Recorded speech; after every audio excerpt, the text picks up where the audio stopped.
"May I have your leftovers, sir?" But when the millionaire looked into her eyes, a miracle happened. Under the dim glow of chandeliers shaped like frozen stars, the hum of wealth whispered through every corner of Le Pavillon, the most exclusive restaurant nestled in the beating heart of the city. It was a night draped in velvet stillness, broken only by the soft elegance of a piano weaving through the air. Every table was a quiet kingdom of power and prestige, lit by candles and crowned by crystal. In the farthest corner, tucked behind an arrangement of orchids and shadow, sat John Maxwell, 48 years old, tech mogul, billionaire, and widower. His Armani suit was tailored to perfection, his platinum watch catching stray flickers of light, but none of it could cover the hollowness in his chest. He stared blankly at the untouched filet mignon before him, its aroma rich and inviting, though it might as well have been dust. Across from him, the empty chair echoed more loudly than any sound in the room. His fingers tightened slightly around the stem of a Bordeaux glass, the red swirl inside dancing like a ghost. 10 years had passed since the accident, since his wife Lillian and their 3-year-old son Caleb had vanished from the world in the crush of twisted metal and shattered glass. Since then, John had filled his life with silence, routine, and an empire of distractions. He lifted the glass slowly, as if the weight of it held memories. But just as he brought it to his lips, a voice broke the air beside him. Soft, trembling, unexpected. "May I have your leftovers, sir?" John froze. He turned his head sharply and found himself looking down at a young woman standing beside his table. She could not have been older than 19. Her blonde hair was pulled into a loose, messy bun, with strands falling out in weary curls. Her coat was threadbare, clinging to her shoulders against the early autumn chill. In her arms was a baby, perhaps 7 or 8 months old, wrapped in a faded blanket. The infant's eyes, wide and luminous, were fixed on the mound of mashed potatoes and slices of meat still steaming on John's plate. The girl's voice had been almost a whisper, yet somehow it had sliced through the quiet of the restaurant like a violin string snapping. John blinked as if waking from a long, dense sleep. Around him, the room stilled. Forks paused mid-air. Conversations trailed into stunned silence. A waiter began to step forward, concern already wrinkling his brow, but John raised a hand subtly. The gesture was small, yet commanding. He studied her face. There was no shame in her expression, no hint of manipulation or pity-seeking, only exhaustion and something deeper, a quiet fierceness, a need not for herself, but for the tiny life held close to her chest. She held the child with the kind of protective devotion that stripped everything else from the moment. She was not begging. She was not stealing. She was surviving. John's throat tightened. The candle between them flickered. In that instant, something shifted inside him. Not a grand epiphany, not yet, but a murmur, a spark. And though he did not know it then, that one moment, that single question, would dismantle the walls he had spent a decade building and lead him toward a redemption he never sought, through a love he never expected. He stood there for a long moment, frozen, his gaze locked on the girl, as if the rest of the world had melted away into background noise. Her blonde hair was unbrushed, falling in disheveled waves around her face and shoulders, the strands catching glimmers of candlelight like broken gold. Her coat barely covered her frame, sleeves too short, the fabric worn thin at the elbows. On her feet were a pair of sneakers, tattered, soaked in city grime, and nearly splitting at the seams. But it was not her appearance that made John's breath catch. It was her eyes. They did not beg. They did not waver.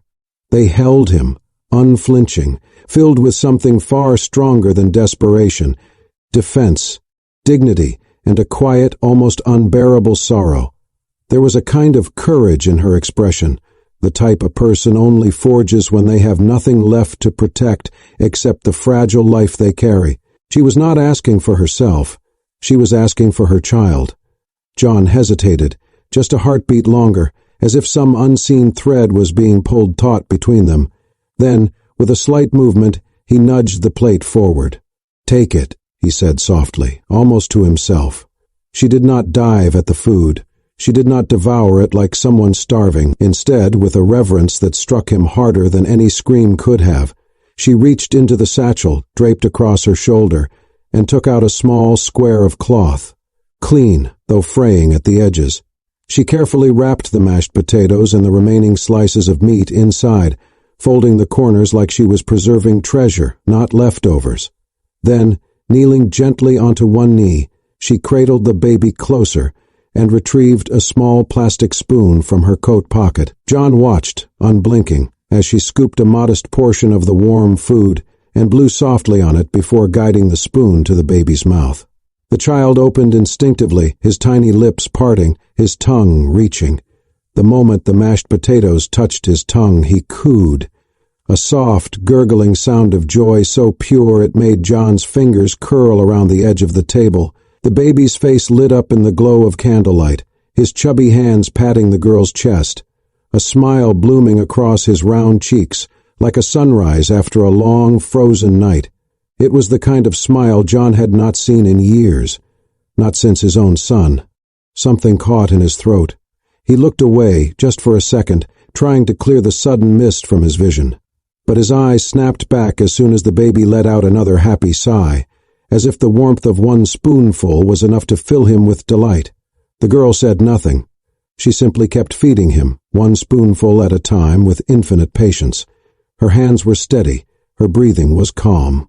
She did not once look around to see who might be judging her, or what opinions were forming in the silent sea of wealthy onlookers. She was there for one reason only, to feed her son. John's heart twisted in his chest, slow and deep, like something old waking from a coma. It was not pity. It was not charity. It was the undeniable truth that he was witnessing something sacred, a kind of love that could not be bought, replaced, or even fully understood by those who had never felt loss. When the baby seemed full, the girl carefully tucked the cloth bundle into her bag, adjusted the blanket around the child's body, and stood. She glanced once more at John, nodding slightly, not as if to thank him, but as if to acknowledge something unspoken between them. Then she turned and walked away, weaving through the rows of white linen tables, out into the cool night beyond the glass doors. John remained seated, unable to move, staring at the spot where she had stood. The candle on the table flickered softly, casting gentle waves of gold and shadow across the untouched wine, the empty chair, the world he had known. Then, before he could rationalize or analyze or talk himself out of it, he rose. Not hurriedly, not dramatically, just quietly, with purpose. He placed his napkin on the table, nodded once at the stunned waiter who hovered nearby, and followed the girl through the heavy restaurant doors into the night. He did not yet understand why, only that he had to. John followed at a distance, his footsteps muffled against the quiet pavement. The city noise faded behind him as the girl slipped down a narrow alleyway, clutching the baby to her chest like a fragile shield against the world. She moved quickly but cautiously, as if every shadow might swallow her whole. He did not know why he followed, only that something deeper than curiosity pulled him along. It was not pity, it was recognition. The alley opened into a crumbling parking lot flanked by brick buildings. Abandoned cars sat like ghosts, but one, an old dented Navy sedan, was different. It was lived in. The windows were fogged, the paint was peeling, but it was shelter. She walked to it without hesitation, opened the back door and carefully settled in with the baby. A thin blanket served as a mattress. She cradled the infant in her arms, whispering something only the child could hear. Then her voice rose, soft and trembling, to a lullaby. "You are my sunshine, my only sunshine." John lingered in the shadows, transfixed. The baby's hand gripped her collar, eyes fluttering as the melody wrapped around him like a warm quilt. The setting was bleak, but the love undeniable. He stepped forward. Something must have alerted her. She turned, startled. Their eyes locked. "I'm sorry," he said, hands raised in peace. "I just wanted to see if you were okay." "You followed me," she said, guarded. "Yes, I did." She didn't run. She didn't cry. She only looked at him, weighing the stranger in the expensive clothes. "I saw how you fed your son," John said. "I've never seen anything like that. I I needed to understand. After a pause, she said quietly, "His name is Noah. I'm Emily." "Noah?" he repeated. 8 months? She nodded. "He loves mashed potatoes." John's voice dropped. "So did my son." Emily blinked, and in that instant something shifted. She didn't pry, just listened with that rare stillness of someone who knew grief firsthand. "I was studying to be a nurse," she said. "Then I got pregnant. The father disappeared. My parents disowned me. I've been on my own ever since." She spoke plainly, without bitterness. "We've lived in this car for 2 months. I clean houses, wait tables when I can." John looked at the vehicle.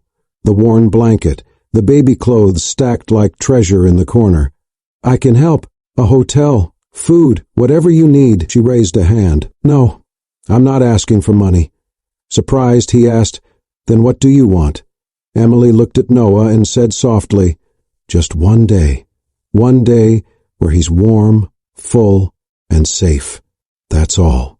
The words hit him harder than any demand ever could. The streetlight flickered above them, casting an amber hue over her face. In that glow, John saw something familiar. Her eyes. His late wife's eyes. Not exactly, but close enough to crack something inside him. The way Emily clutched her child, the way she stood tall with nothing but love as armor.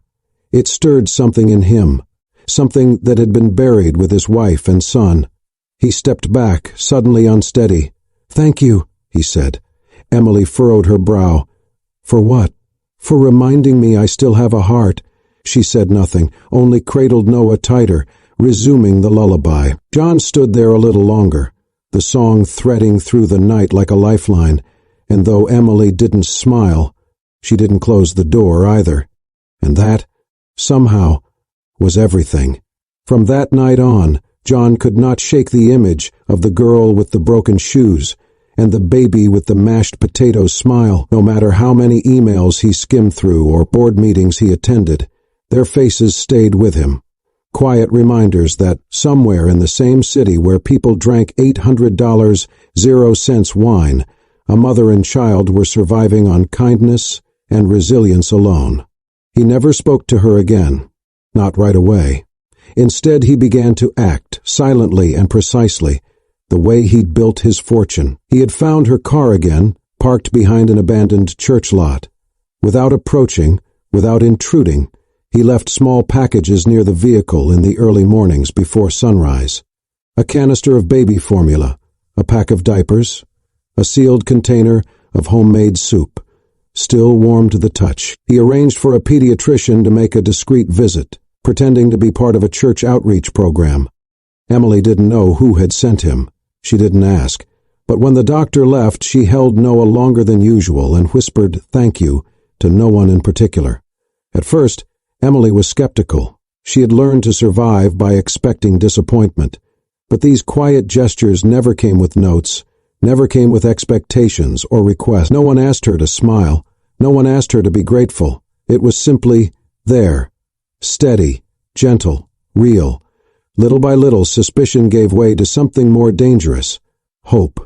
Then, one evening, as October cold began seeping deeper into the nights, disaster struck. Noah had been cranky all afternoon, refusing to eat. His forehead was warm, but by nightfall he was burning with fever. Emily tried everything. Cool cloths, gentle lullabies, rocking him back and forth in the back seat of their car. But his cries grew more urgent, his breathing shallow and fast. She rushed to the nearest hospital emergency room. The woman at the front desk barely looked up when Emily explained that her son needed help. When asked about insurance, Emily hesitated. When she said she didn't have any, the woman's face hardened. "We're at full capacity," she said curtly. "You'll need to wait or find another facility." Emily's voice broke. "He's only a baby. He has a fever of 104. He's not responding. Please." "Ma'am, there's nothing we can do without proper intake. I'm sorry." Emily stepped outside, her breath clouding in the freezing air. Noah had gone quiet, a terrifying silence. She held him tighter than ever, her body shaking with cold and panic. There was only one thing left she could do. She pulled out her old phone. Her fingers trembled as she typed just 2 words, "Help us." She didn't know if he would come, She didn't even know why she trusted that he might. But 6 minutes later, headlights swept across the curb. John's black SUV screeched to a halt. He jumped out before the engine stopped, his coat flaring in the wind, eyes wild with urgency. He didn't speak. He simply held out his arms. Emily placed Noah into them, and for the first time, the baby did not resist. His tiny hand curled around John's index finger, weak but intentional, as if recognizing something safe. John cradled him with surprising familiarity and strode back into the hospital without waiting in line. "I want a doctor, now," he said to the receptionist, voice steel and fire. "This child has a critical fever. I will cover every cent. But if you let one more minute pass, I will buy this hospital and fire every last one of you." They took Noah immediately. Emily sat in the hallway, shivering with exhaustion, her head in her hands. John stayed by her side, silent. When the nurse returned with updates, Noah was stable, resting, and would be monitored overnight. Emily exhaled a breath she hadn't realized she'd been holding since sunset. She looked at John, eyes glassy, voice barely audible. "You came." He nodded. "Of course I did." Tears spilled over before she could stop them. She leaned into him, chest heaving with relief and something deeper, grief, maybe, or release. Her head rested against his shoulder, and John, without hesitation, wrapped his arms around her. He did not ask her to calm down. He did not ask her to explain herself. He just held her as the quiet hours of the night passed outside those sterile, fluorescent walls. It was the first time Emily had let herself fall apart since she'd become a mother, and for John it was the first time in 10 years that holding someone didn't feel like betrayal. They did not speak of love. They did not define anything that night. But something shifted irrevocably in that moment, in the steady heartbeat of the man who had once sworn never to care again, and in the breath of the girl who had only known how to survive, not because he had rescued her, but because finally she did not have to be strong alone. It began with a photo, slightly blurry, taken at night, of John Maxwell exiting an emergency room with a baby in his arms and a young woman close behind. Within hours it flooded social media, blogs and tabloid headlines. Tech billionaire's late-night rescue, teen mom and the tycoon. The internet exploded. Emily's identity didn't stay private for long. A leaked hospital intake form confirmed her name. Then came the commentary, waves of speculation, judgment, and cruelty. Some praised John, calling him compassionate, generous. Others were vicious. "She's a gold digger. This was planned. What kind of man gets caught up in something like this?" In the apartment John had arranged for her and Noah, Emily sat in darkness, the only light from her phone. Each swipe brought more venom. Each headline, more shame. Her chest tightened. Her hands trembled. She turned off the screen, afraid the light alone might touch her son with that same poison. Noah stirred in his crib. She stood and gently placed a hand over his chest, soothing him. Then she sat back down on the edge of the bed and stared at the floor until morning. When John walked in, he knew something had changed. Emily's posture was closed off, her expression distant. "I can't do this," she said. "I don't want my son growing up in scandal. I don't want him seeing lies one day and wondering if they're true." John sat beside her. "You didn't do anything wrong," he said softly. "Neither did Noah." She shook her head. "People don't care.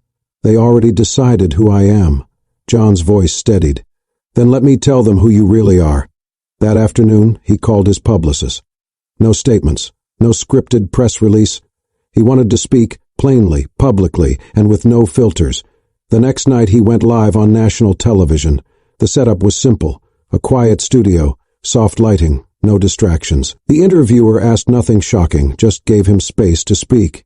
John began not with Emily, but with Lillian and Caleb. He told the story he had avoided for years, the accident, the silence, the way grief had hollowed him out. He talked about the illusion of success and how it had hidden a very real emptiness. "I stopped living the day they died," he said, and then he spoke of Emily. "She wasn't looking for charity," he said. "She wasn't even looking for help. She just wanted to feed her son, and in doing so, she woke something in me I thought I had lost forever. His voice cracked as he added, "She didn't take anything from me. She gave me something no one else could, a reason to care again, a reason to breathe." He looked into the camera. "Emily is not a headline. She is a mother. Noah is not a prop. He is a beautiful child. I did not save them, they saved me." The interview was raw, unguarded, and deeply human. And it worked. The next morning the tide shifted. Online conversations changed. People began defending her. Mothers shared their stories. Single parenthood, poverty, judgment. Nurses spoke up, explaining how many girls like Emily fall through the cracks. Donations started flowing into shelters. A mother in Kansas started a community fund for women just like Emily. Emily didn't speak to the press. But the next morning, she showed up at John's front door, Noah bundled against the cold. She didn't knock. He opened the door before she could. Her eyes were tired but determined. "I'm not leaving," she said. "If you still want us, we're here." John did not speak. He stepped aside, let them in, and for the first time in years, he felt something shift, permanent and peaceful. A door, not just in his home, but in his heart, opened. A family, unexpected and unscripted, had begun. The apartment John rented for them was nothing extravagant, modest by his standards, but warm, sunlit, and quiet. It had 2 bedrooms, soft gray walls, and windows that caught the morning light just right. Emily moved in with nothing but 2 duffel bags, a baby carrier, and the weight of someone who had never been given a safe place to exhale. But within a week, that space began to feel lived in. Pictures colored by Noah taped to the fridge, small socks draped over the heater, the scent of baby lotion and lullabies lingering in the air. They never discussed what they were to each other. Not at first. There were no declarations, no labels, no timelines. They simply lived together. John visited every morning. At first it was under the pretense of checking in, bringing groceries or a package of diapers, but soon it became routine. He would knock, let himself in, and Noah would light up with recognition, bouncing in his crib at the sound of the door. Emily would already have coffee brewing, her hair pulled into that same loose, graceful knot, and they would share breakfast, stories. John learned how to hold a baby bottle at just the right angle, how to warm milk without overheating it, how to change a diaper, clumsily at first, then with a confidence that surprised even him. He memorized the rhythm of Noah's cries, understood the difference between hunger and discomfort, tiredness and frustration. One afternoon, as he rocked Noah to sleep, the baby's small hand clinging to his shirt, John realized something simple but seismic. He didn't want to leave, not after the nap, not after the next hour. He wanted to stay. Emily noticed it too. The way John lingered, how he listened to Noah's babbles like they were symphonies. He never tried to impress or control. He simply showed up, day after day, with quiet hands and eyes that had once been hollow but were now slowly refilling with light. She had never known love that didn't ask for anything back, but she had never known a man to simply be present, not to fix her, not to own her story, but to walk beside her in it. In the soft hours between feedings and bath times, a new kind of connection formed. It was not the fiery kind of love the world romanticized. It was slower, deeper, born not from passion, but from persistence. One evening, after Noah had finally fallen asleep, Emily and John sat on the balcony in silence, a blanket draped between them. The city below glimmered in gold and blue, but neither of them looked down. John turned toward her, his voice gentle. "When I lost Lillian and Caleb, I thought that part of me died with them, the part that wanted to care, to belong, to be needed." Emily looked at him, eyes glistening in the moonlight. "You didn't lose it," she whispered. "It just waited." They didn't kiss that night. They didn't have to. The moment stretched between them like a promise, unspoken, but deeply understood. And in that moment Emily smiled. Not the kind of smile she gave nurses out of politeness or Noah out of reflex. This one was just for him, full and rare. For the first time in years, John smiled back, a real smile. Quiet, softened by healing, lit from within. They were not yet lovers, they were not yet a family in name, but they were something stronger. Two people who had been broken open by loss and found in each other the slow and steady beginning of home. It came one afternoon in a plain white envelope, wedged beneath the apartment door like an unexpected gust of wind. Emily stared at it for a long time before opening it, her hands trembling slightly as she unfolded the letter inside. The handwriting was familiar, tight, neat, and unmistakably her mother's. There were only a few lines, no grand apology, no dramatic pleas, just simple words written in ink that seemed to press too hard on the page. If there's still a chance to know my grandson, I would like to try. Emily sat at the kitchen table for over an hour, the letter crumpled gently in her hands as Noah played nearby with his stack of colorful blocks. She didn't cry. She didn't get angry, but the silence that filled the room was thick enough to suffocate. When John arrived that evening, he found her in the same spot. "She wrote," Emily said quietly without looking up. He walked over, picked up the letter, and read it. Then he set it down and took a seat beside her. "What are you thinking?" he asked. "I don't know," she admitted. "It's been almost 2 years since they last spoke to me, since they told me I was no longer their daughter."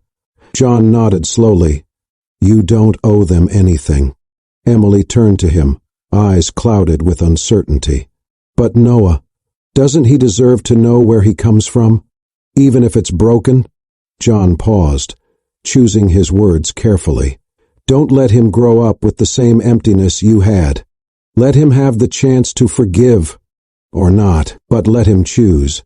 3 days later they drove to the town Emily once called home, a sleepy stretch of green hills and narrow roads, where every face seemed to remember the past a little too well.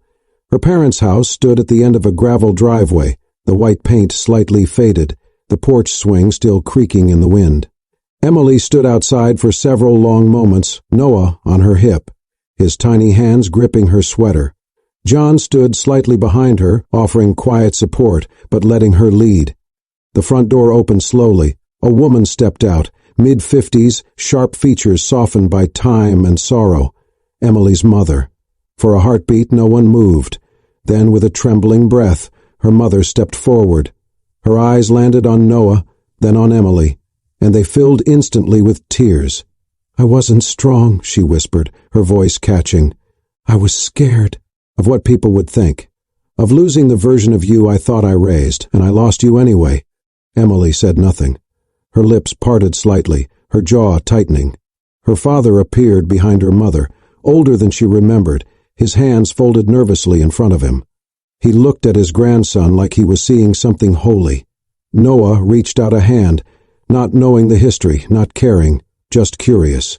And that somehow shattered everything. Her mother broke down, stepping forward, arms open but uncertain. May I hold him?" Emily hesitated only a moment. Then, slowly, she placed Noah in her mother's arms. The older woman clutched him as if trying to hold time itself. She sobbed softly, whispering things to the boy who blinked up at her with innocent wonder. John watched from the side, his chest tight. He wasn't part of this moment, but he was witness to its power. When Emily finally stepped forward and wrapped her arms around her mother, the porch seemed to breathe. The past had not disappeared, but it had been softened. Forgiveness was not a lightning strike. It was a slow sunrise. That afternoon, the 3 generations sat around the old kitchen table where Emily once ate cereal before school. Her mother served tea. Her father bounced Noah gently on his knee, and for the first time in years, there was laughter in that house. Emily caught John's gaze from across the room, and he smiled. She mouthed 2 simple words. "Thank you." He shook his head, smiling back. "No," he whispered to himself, barely audible. "Thank you for going home." 1 year later, the world had changed, but only in the ways that mattered. The noise had faded. The headlines were gone. In their place was something far quieter, far more powerful. A life. It was a bright spring afternoon when they returned to the park. The same park where it all began. The breeze moved gently through the trees, and the golden sunlight bathed the open field in a warmth that felt like a benediction. There were no towering floral arches or photographers jostling for the perfect shot. Just a small group of close friends, a white linen cloth spread beneath an old oak tree, and a humble wooden arch wrapped with ivy and ribbon. At the center of it all stood a little boy in a navy new vest and matching bow tie. Noah, now nearly 2 years old, clutched a small velvet box in both hands as he wobbled across the grass, determined to deliver it to the man waiting just a few steps away. John stood there, not in a designer suit, but in a soft gray blazer that Emily had once told him made him look almost human. His hair was longer now, with threads of silver he no longer bothered to hide. His eyes, once clouded by grief, now sparkled with something far rarer than wealth, hope. As Noah reached him, John knelt down and took the box gently from his tiny fingers. The boy looked up and giggled, then toddled back to the edge of the clearing where Emily stood barefoot on the grass, her white dress fluttering in the breeze. She had never looked more beautiful, not because of the dress, not because of the sun behind her, but because of the life in her eyes, the kind of radiance that only grows after surviving darkness. John stepped forward, box in hand, and dropped to one knee. For a moment, the wind seemed to still, as if the world itself paused to listen. He looked up at her, his voice steady, but thick with emotion. "You didn't ask for anything," he said softly. "You didn't beg. You didn't expect. You just showed up, on the worst night of your life, and gave me a chance to remember what it feels like to be needed, to be alive." He opened the box, revealing a simple ring, elegant, unflashy, chosen not for its price, but for the way it would look on her hand when she held their son. "You didn't take my leftovers, Emily," he whispered. "You gave me everything I didn't know I was missing. You gave me family. You gave me love. You gave me a future." He paused, tears glimmering in his eyes. "Will you marry me?" Emily's hand flew to her mouth, her eyes filled before the first tear could even fall. She nodded, once, twice, then dropped to her knees in front of him, laughing through her tears as she whispered, "Yes." They embraced, arms folding into one another like pieces of a puzzle long lost and finally found. The minister began the ceremony, simple and short, while Noah played with the petals on the ground, occasionally glancing up as if trying to understand what made the grown-ups so emotional. But it was during the vows, right as John promised to love not just Emily, but the son who had brought them together, that Noah wandered up and wrapped his arms around John's leg. "Daddy," he chirped. And just like that, the entire park held its breath. John looked down, eyes wet, and bent to pick up the boy. Holding him with one arm and Emily with the other, he whispered, "I love you, son." In that embrace, under the sun, with no audience but a few friends and the sky, everything that had once been broken felt whole again. John had not rescued a young mother. She had rescued him. From grief, from isolation, from a life so polished and empty it had nearly swallowed him whole. And in the place of loneliness, a new family had been born. Not from blood, not from planning, but from a whisper, a question, and a plate of mashed potatoes. They were not perfect. They didn't need to be. They were together. And that, finally, was enough. And so, from a single whisper in a luxury restaurant, a story of love, redemption, and second chances unfolded. What began as a request for leftovers became a journey that redefined what it means to be a family. John didn't just open his heart, he opened his life. Emily didn't just survive, she found home. And little Noah, once cradled in a stranger's arms, now walks beside a father who chose him not by blood but by love. Because sometimes the most extraordinary stories are born from the quietest moments. If this story touched your heart, made you feel, made you hope, or even brought a tear to your eye, don't forget to like, share, and most importantly, subscribe